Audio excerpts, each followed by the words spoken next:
And name of the topic is eddy current. Eddy current एक छोटा है but important, मतलब डेफिनेशन वगैरह पूछने के लिए एक इंपॉर्टेंट सा टॉपिक है।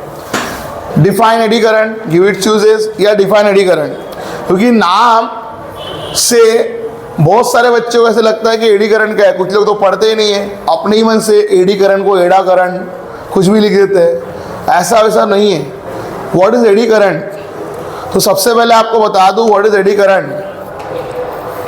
आराम से सुनना है। व्हेन अ मेटल ब्लॉक, मान लो मैं, देखो बेटा यहाँ पर एक मेटल ब्लॉक रख रहा हूँ, यहाँ मैं एक मेटल ब्लॉक रख रहा हूँ। When a metal block is kept steady, इस मेटल ब्लॉक को स्टेडी रख रहा हूँ। स्टेडी मतलब जैसे का वैसा, स्टेशनरी। इन द आजू बाजू में मैग्नेटिक फील्ड मैंने लगाई है, बट मैग्नेटिक फील्ड कैसी है? चेंजिंग मतलब कम या ज्यादा हो रही है। When a metal block is kept steady in the changing magnetic field. और दूसरा केस, या मैग्नेटिक फील्ड को मैं, ये मैग्नेटिक फील्ड है, इसको मैं स्टेडी कर दूं और इस ब्लॉक को, ये जो मेटल ब्लॉक है, इस मेटल ब्लॉक को केप्ट रोटेटिंग करूं, केप्ट रोटेटिंग, इस मेटल ब्लॉक को रोटेट करूं, है ना, आगे पीछे इधर उधर मूव करा दूं, kept rotating, metal block is kept rotating in the steady magnetic field. दो केस हमने आपको बताई। क्या बताया? When a solid metallic block is kept steady, metal block को ऐसे वैसे रख दिया, मैग्नेटिक फील्ड चेंज हो रही है, मतलब मैग्नेट को आगे पीछे कर रहे हैं, या फिर मैग्नेट को जगह पे स्टेबल कर दिया, ब्लॉक को आगे पीछे कर रहे हैं। इन दोनों केस में क्या होता है, इस मेटल ब्लॉक नाम क्या है? Metal has plenty of electrons available for conduction.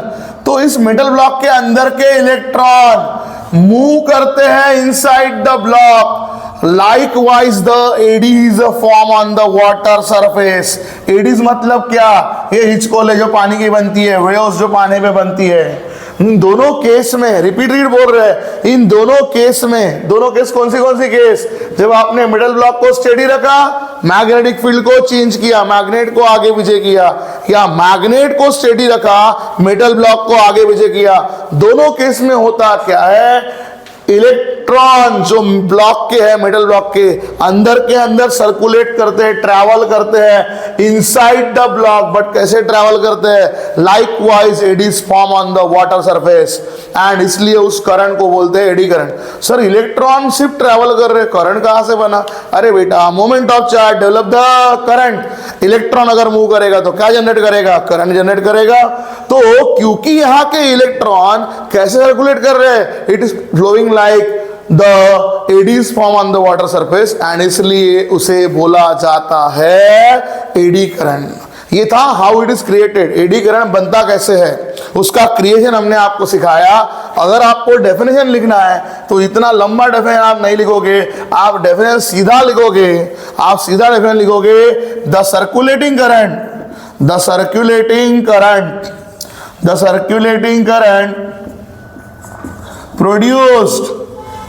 produced in a metal block, produced या induced, सर्कुलेटिंग इंड्यूस लिख दो, प्रोड्यूस लिखो, एक ही वर्ड है, produce induce in a metal block when it is kept rotating in a steady magnetic field, when it is kept rotating in a steady magnetic field,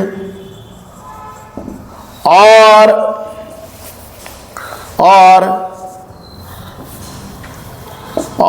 kept steady in a changing magnetic field, is called eddy current, उसे eddy current बोला जाता है, is called eddy current। अब थोड़ा detail में समझ लीजिए। अब बात माइंड में ये आना चाहिए, सर ये एडी करंट फिर काय को EMI में दिया, या तो फैराडेज लॉ ये वो पढ़ रहे हैं। तो बेटा ये सब अगेन वो साइंटिस्ट को कुछ नया दिखा, उन्होंने बता दिया ऐसा, उसको नाम ऐसा दिया। मुझे एक बात बताओ, क्या मैंने कंसेप्ट दिए थे? एक तो ब्लॉक को स्टेडी रखना है, मैग्नेटिक फील्ड को क्या करना है, चेंज करना है, मतलब मैग्नेट को आगे पीछे करना है।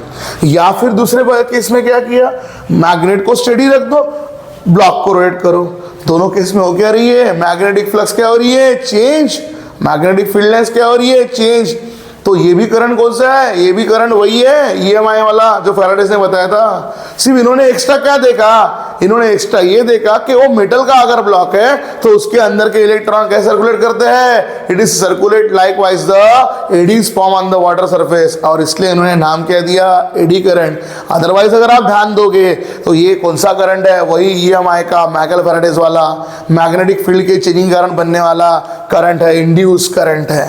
एंड बट यहाँ साइंटिस्ट को दिखाई ये पड़ा कि मेटल ब्लॉक के अंदर क्या होते हैं, वो जो इलेक्ट्रॉन होते हैं सर्कुलेट किसकी तरह करते हैं, likewise eddies form on water, इसलिए उन्होंने नाम क्या दिया, एडी करंट नाम दिया। तो इसलिए डेफिनेशन भी हमने ऐसा ही लिखा, द सर्कुलेटिंग करंट, जो सर्कुलेटिंग करंट जनरेट हुआ, इसलिए को वर्ड इंड्यूस्ड जनरेटेड डाला in a metal block, metal block के अंदर। कब, when it is kept steady, जब ब्लॉक को आपने स्टेडी रखा था, in a changing magnetic field, when it is kept rotating, sorry when it is kept rotating, ये वाला पहले ये वाला लिखा हमने, kept rotating in a changing magnetic field, है ना, केप्ट रोटेटिंग रखा, स्टेडी मैग्नेटिक फील्ड स्टेडी रखे। देखो when it is kept rotating in a steady magnetic field, magnet steady रखे, ब्लॉक को रोटेट कर रहे हो, और kept steady in a changing magnetic field, magnet को कम ज्यादा कर रहे हो, इस कॉल्ड एज क्या बोलेंगे, एडी करंट। दो केसेस है आराम से, ठीक है, कोई भी आगे पीछे लिखो चलेगा। अंडरस्टूड, क्लियर है? तो इस तरह से बनता है बेटा एडी करंट। अब एडी करंट की और एक कहानी बता दूं, eddy current generally metal block के अंदर ही लेते हैं, किसी थीन प्लेट या फिल्म के अंदर नहीं लेते हैं। थीन प्लेट के अंदर भी मैं एडी करंट जनरेट क्रिएट कर सकता हूँ, ऐसी बात नहीं, बट अगर मैं यहाँ पे थीन सी मेटल प्लेट लूंगा, मेटल प्लेट में नंबर ऑफ इलेक्ट्रॉन ज़्यादा मूव करेंगे तो अचानक उसका टेम्परेचर क्या हो जाएगा, बढ़ जाएगा, moment of charge develop current, but electron fastly move करेंगे कि थीन प्लेट के कारण, तो उसका टेम्परेचर काफ़ी क्या हो जाएगा, राइज हो जाएगा। इसलिए जनरली थीन प्लेट या मेटल सरफेस लेते नहीं है, डायरेक्ट मेटल का ब्लॉक लेते हैं, ठीक है। मेटल ब्लॉक के अंदर ये कंसेप्ट अच्छा दिखाई पड़ता है एंड इसलिए usually taken to be as a metal block.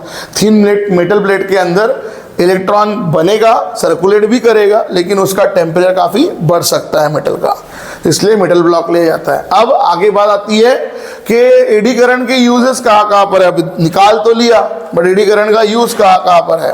तो eddy current has many useful applications, ध्यान देना है, एडी करंट के काफ़ी इंपॉर्टेंट और यूजफुल एप्लीकेशंस है। Eddy current has eddy current has many useful application, काफ़ी ज़्यादा यूजफुल और इम्पॉर्टेंट एप्लीकेशन एडी करंट के है। उनमें से एप्लीकेशंस की अगर बात किया जाए, लाइकवाइज कहाँ का इस्तेमाल होता है, तो likewise like induction furnace, induction वाला चूल्हा, इंडक्शन वाली भट्टी, इंडक्शन फर्नेस के अंदर फर्नेस, इंडक्शन वाली भट्टी। उसके बाद डेड बिट गैल्वानोमीटर, वहाँ इसका इस्तेमाल होता है। उसके बाद गाड़ी का स्पीडोमीटर, आपके गाड़ी का स्पीडोमीटर चलती गाड़ी की स्पीड कैसे पता करते हैं, बिकॉज ऑफ एडी करंट। वो चक्का चलते जाता है, उसे लगा हुआ पॉइंटर एडी करंट जनरेट होते जाता है, वायर के थ्रू ऊपर आते जाता है और तुरंत स्पीड काउंट करते जाता है, स्पीडोमीटर। और इलेक्ट्रिक ब्रेक्स जो लगाए जाते हैं for to stop the train instantly. आपको पता है ब्रेक में जब ट्रेन में जब गाड़ी को इंस्टेंटली रोकना है, ट्रेन को इंस्टेंटली रोकना है, किसी ने चेन पुल किया है, तो उस वक्त जो ब्रेक अप्लाई किए जाते हैं to stop the train quickly, fastly, तो उसको बोलते हैं इलेक्ट्रिक ब्रेक्स। उस इलेक्ट्रिक ब्रेक्स के फिनोमेनॉन में भी किसका इस्तेमाल किया जाता है, एडी करंट्स का। तो एडी करंट के काफ़ी यूजफुल एप्लीकेशन है, इन सब जगह इलेक्ट्रिक एडी करंट इस्तेमाल होता है। एक है इंडक्शन फर्नेस, इंडक्शन वाला भट्टी, इंडक्शन फर्नेस में इस्तेमाल होता है। दूसरा डेड बिट गैल्वानोमीटर, ये डेड बिट गैल्वानोमीटर मतलब वही आपका एमसीजी जो आपको पता है, मूविंग कॉइल गैल्वानोमीटर। करंट गया पास किया तो डिफलेन देगा, करंट बंद, डिफलेन क्या आता है वापस आना, मतलब ही डेड बिट होना, ऑटोमेटिक वापस आता है, क्योंकि वोल्ट मीटर और एमीटर के पॉइंटर वापस आते नहीं है, उनको वापस लाने पड़ते हैं, है ना। बट इसका पॉइंटर वापस आता है, तो डेड बीट गलना बेटा, तो बोलेंगे डेड बीट कहाँ से आया, वो बीट वापस आया जितना डिफ्लेक्ट किया, तो वापस आने का कारण भी एडी करंट कारण होता है। ये सब चीज़ें, स्पीडोमीटर गाड़ी का काटा, याद करो गाड़ी का काटा भी आ जाता है, गाड़ी की स्पीड बढ़ी, काटा आगे आगे जाता है, पॉइंटर आगे आगे जाता है, गाड़ी की स्पीड घटेगी, पॉइंटर पीछे पीछे जाता है, ठीक है। तो वहाँ पर भी एडी करंट का इस्तेमाल है, और इलेक्ट्रिक ब्रेक्स जो ट्रेन को स्टॉप करने के लिए इस्तेमाल किए जाते हैं। तो अभी आते हैं बेटा एक और इम्पॉर्टेंट से कंसेप्ट की तरफ, एंड उस इम्पॉर्टेंट कंसेप्ट का नाम जो है वो है self induction. What is mean by self induction, what is mean by mutual induction, ये अभी हमें यहाँ पर पढ़ना है। सेल्फ इंडक्शन और म्यूचुअल इंडक्शन की थ्योरी। सेल्फ इंडक्शन और म्यूचुअल इंडक्शन ये दोनों टॉपिक 2 मार्क्स के लिए काफ़ी इंपॉर्टेंट टॉपिक्स में यहाँ पर गिने जाते हैं। Self induction and mutual induction. What is self induction, तो सबसे पहले तो मैं आपको इसका डेफिनेशन बता दूं। The production of EMF in a coil, the production of EMF in a coil, किसी कॉइल में ईएमएफ जनरेट हो रहा है। The production of EMF in a coil due to changes of current, due to changes of current in the same coil, is called induced, is called self induction, the production of EMF in a coil, इसी coil में EMF generate होगा।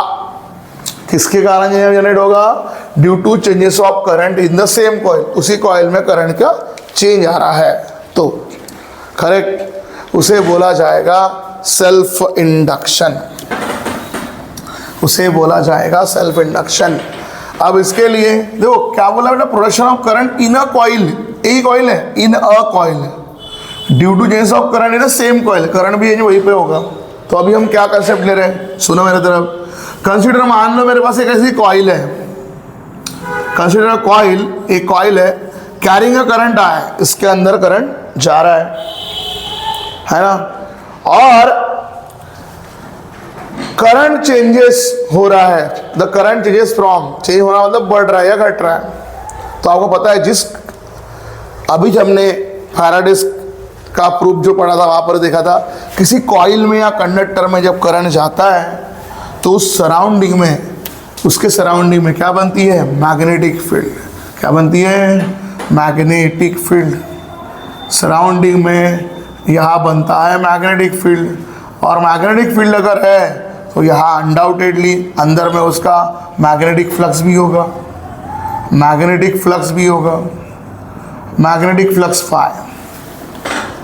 But ये जो flux, magnetic flux phi है, क्योंकि आपका current कैसा है, चेंजिंग, करंट जो है चेंज हो रहा है, घट रहा है, बढ़ रहा है, जो भी है। तो कंसीडर, मैंने एक बोला, एक कॉइल लिया, consider a coil carrying a current आए, बट वो कैरिंग करंट आए कैसे, आपका करंट कांस्टेंट नहीं है, करंट कम ज़्यादा हो सकता है, अल्टरनेटिंग वाला। तो आपने ये पढ़ा है कि जिस कंडक्टर में, कॉइल में करंट जाता है, सराउंडिंग में क्या बनती है, मैग्नेटिक फील्ड। अगर ये करंट कम ज़्यादा होगा तो मैग्नेटिक फील्ड भी क्या होगा, कम या ज़्यादा। क्योंकि इसके पहले हम लोगों ने ये magnetic field due to electric current में देखा कि जब करंट स्टेबल होता है, कांस्टेंट होता है जाने वाला, तो बनने वाली सराउंडिंग मैग्नेटिक फील्ड भी कैसी होती है, स्टेबल होती है, उतनी दूर लगती है, वैल्यू भी हर जगह कैसी आती है, कांस्टेंट। बट क्योंकि यहाँ करंट कम ज़्यादा होगा तो मैग्नेटिक फील्ड की वैल्यू भी कम ज़्यादा होगी, फ्लक्स की वैल्यू भी कम ज़्यादा होगी। इसका मतलब क्या समझ में आया, here I is directly proportional to क्या होगा, फाई। जितना करंट कम ज़्यादा होगा उतना फ्लक्स क्या हो जाएगा, कम या ज़्यादा होगा। ठीक है, आप ऐसा लिखिए या ऐसा लिखिए कि फाई, आई करंट बन रहा है, फाई डायरेक्टली प्रोपोर्शनल टू कितना लिखिए, I, one and same thing, कोई फर्क नहीं पड़ने वाला। ठीक है, तो amount of magnetic flux link with the coil is directly proportional to क्या है, करंट। और एक बार बोल रहा हूँ, amount of magnetic flux link with this coil is directly proportional to the current. तो सिंपल है, phi directly proportional to I है, जब अपन यहाँ पर प्रोपोर्शनलिटी हटाएंगे तो यहाँ आता है कांस्टेंट और उस कांस्टेंट को यहाँ बोला जाता है L and at what is that L? L is called constant of proportionality and it is known as coefficient of self induction where L जो आया है L is the constant of proportionality proportionality constant जिसे mathematics में K डालते हैं उसकी जगह पर ही आया है, बट फिजिक्स में मोस्ट ऑफ जगह पर फिजिकल कांस्टेंट चलते हैं। तो कांस्टेंट ऑफ प्रोपोर्शनैलिटी है ना, उसका नाम क्या है? एल क्यू डाला गया है विच इज कॉल्ड, उसे बोला जाता है coefficient of self induction. Coefficient of self induction, coefficient of self induction likewise. तो इस तरह से फाई का फॉर्मूला आएगा एल इंटू आई और L is called coefficient of self induction. अभी आगे चलते हैं, इसकी वैल्यू डायरेक्ट डिफरेंशिएट करके भी निकाल सकते हैं, ये वैल्यू डाल के भी, तो वैल्यू डाल के ही निकालते हैं। देखो बेटा कौन मिल गया? फ्लक्स मिल गया, करेक्ट। और फ्लक्स अगर मिल गया तो अकॉर्डिंग टू फैराडेज लॉ आपको पता है जब भी जहाँ जहाँ फ्लक्स है तो ई का यहाँ पर क्या जनरेट होता है? ईएमएफ। तो और हमने देखा कि यहाँ पर कि अगर आई चेंजिंग है, जैसे मैंने बोला अगर आई चेंज हो रहा है तो मैग्नेटिक फील्ड और फ्लक्स भी क्या होने वाला है? चेंजिंग वाला काम ही है। तो वही जहाँ चेंजिंग मैग्नेटिक फ्लक्स होता है वहाँ कौन जनरेट होता है? ईएमएफ। तो ई का फॉर्मूला कितना होता है? Minus d phi by d t. मतलब मुझे डेरिवेटिव करना पड़ेगा फाई का, तो मैं फाई की वैल्यू तो मेरे पास आ चुकी है, I will going to substitute over that. चलो मैं इसके बाजू में ये पे सॉल्व कर रहा हूँ।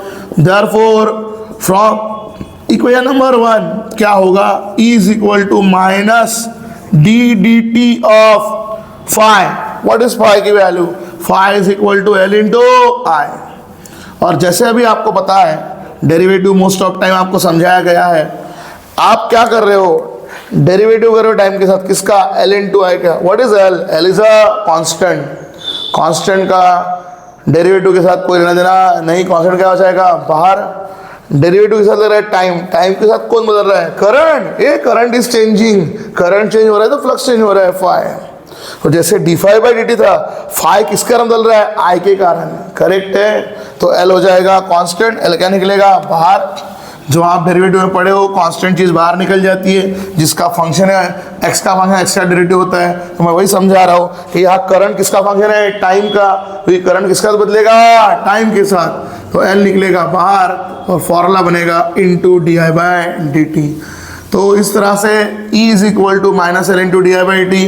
अगर आपको एल की वैल्यू निकालनी है, ये माइनस इधर चला जाएगा, मल्टीप्लाई माइनस, करेक्ट। तो ये माइनस इधर चला जाएगा and finalize formula coefficient of self induction का फॉर्मूला बनेगा minus E upon d I by d t.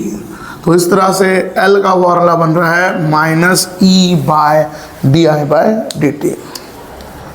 तो यहाँ पर इस तरह से फॉर्मूला निकल गया कोएफिशिएंट ऑफ सेल्फ इंडक्शन का। न्यूमेरिकल आते हैं मोस्ट ऑफ टाइम ई और d I by d t. देखिए ई मतलब कौन है? ई एम एफ, और आई मतलब D I by d t मतलब क्या है? Rate of change of current, ठीक है। तो एल का फॉर्मूला बनता है minus E by d I by T.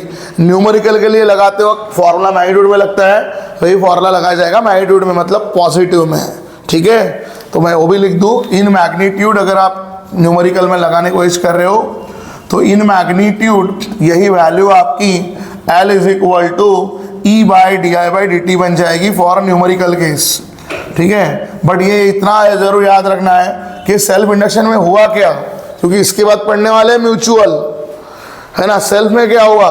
Change of current एक कॉइल में हुआ और ये अब जनरेट भी उसी कॉइल में हुआ, सेम कॉइल में।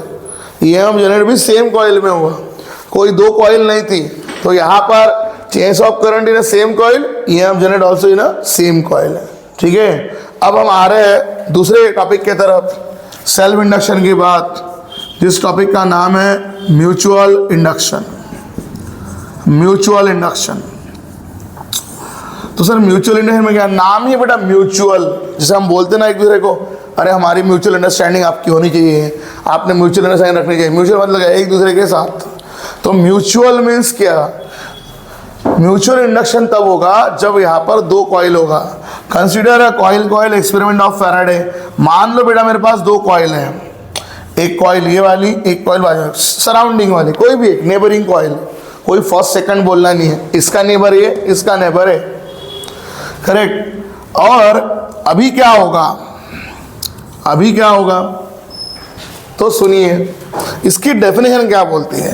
पहले मैं वो लिख दूं क्योंकि मैंने डायग्राम बना दिया, तो आपकी पहले डेफिनेशन मैं लिख दूं। व्हाट इज डेफिनेशन, जैसे हमने पहले सेल्फ इंडेक्शन डेफिनेशन डाला था। डेफिनेशन क्या बोलती है,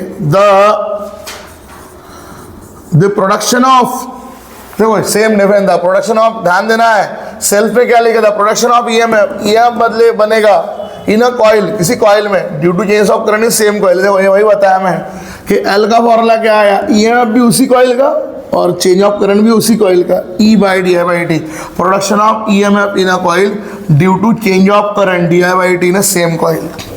यहाँ ऐसा नहीं है, प्रोडक्शन ऑफ ईएमएफ, ईएमएफ का प्रोडक्शन यहां पर भी होगा in a coil due to changes of current, changes of current in a neighboring coil, in a neighboring coil, neighboring या you may say primary coil। अगर आप इसको प्राइमरी बोलोगे तो ईएमएफ जनरेट हो रहा है सेकेंडरी में, याद रखना। Production of EMF in a coil, एक कॉइल में ईएमएफ बन रहा है, बट चेंज ऑफ करंट का में आ रहे नेबरिंग कॉइल में। मतलब सर बोलने का मीनिंग, नेबरिंग मतलब प्राइमरी, अगर प्राइमरी में करंट चेंज हो रहा है मतलब D I P by d T, primary में करंट चेंज हो रहा है तो ईएमएफ कहाँ जनरेट हो रहा है, सेकेंडरी में, ईएस। ये फर्क है, पहले मैं आपको समझा दूँ, ठीक है। ये डायरेक्शन में लाने वाला है, और किसका फॉर्मूला लाने वाला है, म्यूचुअल इंडक्शन का। चेंज ऑफ करंट होगा प्राइमरी में, ईएमएफ जनरेट कहाँ में होगा, सेकेंडरी में, ठीक है। तो इसलिए क्या करना है, जैसे हमने आपको बोला, जैसे यहाँ एक कॉइल का एक्सपेरिमेंट लिया था, consider the coil experiment of Faraday. Faraday का मैं कॉइल वाला एक्सपेरिमेंट ले लाऊं, उसमें क्या बता रहा हूँ, ध्यान दीजिए। ये मेरी पहली कॉइल है, कौन सी वाली, चलो इसको मैं आपके समझाने के लिए बोलता हूँ प्राइमरी कॉइल। और प्राइमरी कॉइल में मैं जा रहा है बेटा करंट, अगेन वही चेंजिंग वाला, प्राइमरी कॉइल के अंदर क्या जा रहा है बेटा, करंट। अब जैसे हमने यहाँ पढ़ा कि जिस भी कॉइल में करंट जाता है, सराउंडिंग में उसके क्या बनती है, मैग्नेटिक फील्ड, तो बाजू में मैग्नेटिक फील्ड बनेगी, मैग्नेटिक फ्लक्स बनेगा। बट सिर्फ इसी के लिए नहीं, बाजू में भी कौन सी कॉइल है, मेटल वाली कॉइल है, याद करो ना, क्योंकि ये अभी मैग्नेटिक फील्ड बन चुका है, तो सेकेंडरी कॉइल के लिए भी ये किसकी तरह काम कर रहा है, मैग्नेट। तो देखो करंट चेंज कायम में हुआ प्राइमरी में, यही मैग्नेट का मैग्नेटिक फील्ड किसके साथ लिंक्ड हो जाएगा, सेकेंडरी में। यही जो फ्लक्स है किसके साथ लिंक्ड हो जाएगा, सेकेंडरी में। और ये फ्लक्स क्योंकि सेकेंडरी में लिंक्ड हो जाएगा तो इसका चेंज यहाँ आएगा, तो ये क्या में जनरेट हो जाएगा, सेकेंडरी में। या ऐसा नहीं हो रहा था, ये अलग चीज था। देखो चेंज ऑफ करंट प्राइमरी में आ रहे थे और ये भी यही बन रहा था, यहीं पे ये बन रहा था, या ये उधर बनेगा। क्यों ऐसे होगा, क्योंकि दो कॉइल वाला एक्सपेरिमेंट लिया। और ये अभी किसकी बात करी, जो मैंने कल समझाया था आपको कि कभी कभी दो कॉइल में अगर हम ऐसी कॉइल लेंगे जिसके अंदर ऑलरेडी क्या है, करंट जा रहा है, तो करंट के कारण सराउंडिंग में क्या बनती है, मैग्नेटिक फील्ड। तो सेकंड कॉइल के लिए वो किसकी तरह काम करेगी, मैग्नेट की तरह। किस तरह काम करेगी, मैग्नेट। एंड दैट्स व्हाई जैसे यहाँ से करंट जा रहा है, ये प्राइमरी कॉइल के बाजू में कौन जनरेट हो रही है, मैग्नेटिक फील्ड। तो सेकेंडरी के लिए किसकी तरह काम कर रहा है, वो मैग्नेट की तरह। और क्योंकि यहाँ करंट चेंज हो रहा है तो फ्लक्स चेंज होगा, और वही चेंज वाला फ्लक्स किसके साथ जुड़ जाएगा, सेकेंडरी के साथ। और अकॉर्डिंग टू फैराडेज लॉ, जब कहीं फ्लक्स चेंज होता है, ईएमएफ क्या होता है, जनरेट। तो ईएमएफ क्या में जनरेट हो जाएगा, सेकेंडरी में। तो this is what the concept. Current का चेंज होगा प्राइमरी में, ईएमएफ जनरेट क्या में होगा, सेकेंडरी में। कॉइल एक्सपेरिमेंट की कहानी शुरू है, ठीक है, क्लियर। तो जैसे अभी हमने आपको यहाँ थ्योरी बताया, हियर हो क्या रहा है, हियर ये हो रहा है, ये जो फ्लक्स फाइस है, फाइस सेकेंडरी कॉइल का जो फ्लक्स है वो डायरेक्टली प्रोपोर्शनल टू क्या है, current of primary. Phi s is directly proportional to IP. Flux in secondary is directly proportional to change of current in primary. Flux directly, phi of s is directly proportional to I of p, again जब हम लोग जब लोग यहां पर proportionality constant को इस्तेमाल करेंगे, प्रोपोर्शनल साइन निकाल के इक्वल टू डालेंगे, तो यहां कांस्टेंट की जगह आने वाला है m, correct. That is what is m? जैसे L को बोला जाता है कोएफिशिएंट ऑफ सेल्फ इंडक्शन, ये है coefficient of mutual induction, into IP, phi s is equal to m into IP, where repeat हम आपको बता रहे हैं m is the constant of proportionality. m जो है वो कांस्टेंट ऑफ प्रोपोर्शनैलिटी है, constant of proportionality.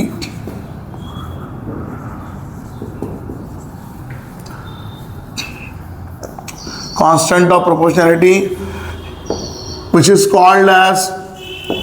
Called as, जिसको यहां बोला जाता है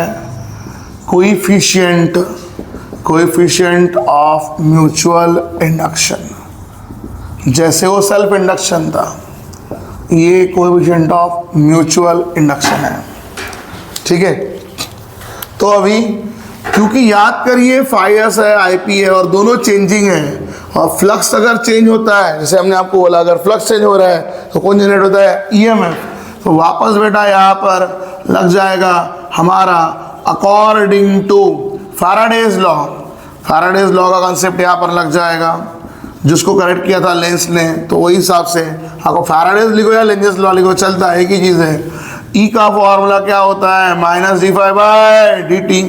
एंड सर यहाँ तो phi s है, हाँ तो वो भी बताएंगे, क्योंकि देखो क्या है, जस्ट यहाँ इसके पहले सेम phi था तो सेम ही था, अभी यहाँ phi s है, तो अगर मैं -dφs/dt करूँगा, क्योंकि फ्लक्स ऑफ सेकेंडरी है, तो यहाँ भी किसका मिलेगा?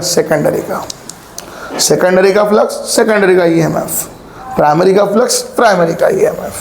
और अभी हम ये वैल्यू यहाँ पर डाल देते हैं। phi of s की वैल्यू मेरे पास रेडी होके आई है from equation number 1, ES is equal to -ddt of phi s। What is phi s? phi s का वैल्यू है m into IP। What is m? ऊपर ही बता दिया, कांस्टेंट का कोई लेना देना नहीं, कांस्टेंट बाहर हो जाएगा तो -m बाहर हो जाएगा, but current, yes current is changing with respect to time, इसलिए करंट टाइम के अंदर रहेगा, डेरिवेटिव के अंदर dIP/dt। तो जैसे आपका सेल्फ इंडक्शन का फॉर्मूला था E is equal to -L into dI/dt, वैसे ही ES का फॉर्मूला -M इंटू dI/dt। अगर मुझे यहाँ से coefficient of mutual induction M निकालना है तो माइनस इधर चला जाएगा, -ES is equal to M into dIP/dt। तो m का फॉर्मूला क्या हो जाएगा? डिवाइड करने पे -ES अपॉन dIP/dt। थोड़ा फॉर्मूले की तरफ अच्छे ध्यान देके सोचना है, फॉर्मूले की तरफ ध्यान देके सोचना है कि देखो पहला और दूसरे फॉर्मूले में फ़र्क क्या है, जो मैं बार बार समझा रहा था। यहाँ चेंज यह भी प्राइमरी का था, चेंज ऑफ करंट भी किसका था? प्राइमरी का, एक कॉइल का।